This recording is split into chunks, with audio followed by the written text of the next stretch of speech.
تخيل معي تدخل السوبر ماركت تدور عصير ما في إلا نوع واحد، تدخل سوق الملابس ما في إلا براند واحد، عجبك ولا توكل على الله. تيجي تبغى تسافر مالك إلا خطوط طيران واحدة، الله وقتها كم بيصير سعر التذكرة. تيجي تبغى تدرس ما في إلا جامعة واحدة، تبغى تتعالج مستشفى واحدة، تبغى تشتري سيارة ما في إلا ماركة واحدة، تبغى تشتري عقار مالك إلا شركة واحدة. كيف راح تكون الأسعار وقتها؟ والجودة كيف؟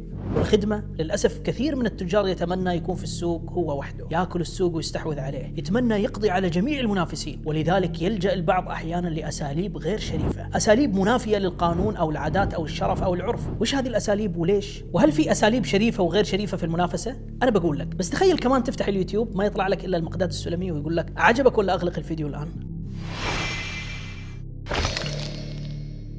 عن نفسي أنا كتاجر أو رجل أعمال أحب المنافسة، بل وأستمتع بها. المنافسة أفضل طريقة لتقييم وتقويم عملك وتطويره. التاجر الجاهل الكسول المحبط فقط هو اللي يخاف من المنافسين ويكره التنافس. ليش؟ المنافسة تصنع التحدي، والتحدي يرفع من جودة العمل وجودة المنتج. إذا ما في منافسة معناها هناك احتكار، وديننا ضد الاحتكار، ضد احتكار السوق. لذلك فالأصل في التجارة حرية المنافسة. تعرف إيش يقول ستيف جوبز؟ يقول إذا لم تكن تحب منافسيك تعلم كيف تحبهم وتثني عليهم وتستفيد منهم. انتقد أعدائك أو منافسيك بشكل راقي وصريح ولكن بأمانة. إيه صح، ستيف جوبز مات، ممكن أيامه كانت المنافسة شريفة. طيب اسمع بيل غيتس مؤسس مايكروسوفت وأغنى أغنياء العالم يقول سواء كان ذلك في جوجل أو أبل أو البرمجيات الحرة، نحن لدينا منافسون رائعون وهذا يساعدنا على العمل. لذا بالفعل المنافسة تساعد على العمل وتطوره وترفع من جودته.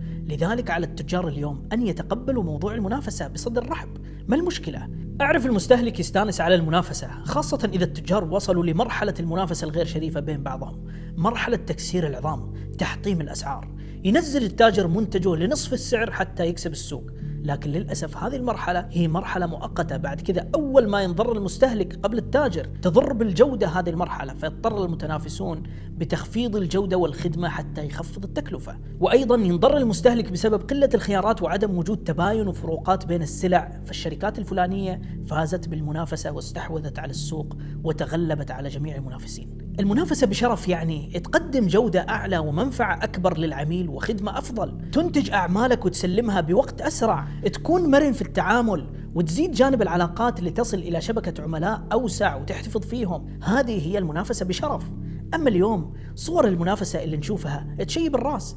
أول شيء تحصله يضرب في سمعة التاجر أو الشركة، لا هذا ما عنده رخصة، لا هذا على وشك الإفلاس، انتبه ولا ترجع تقول ما قلت لك، بضاعته كلها مغشوشة. أيضا من الأشكال المضحكة للمنافسة الغير شريفة تقليد العلامات التجارية وسرقتها.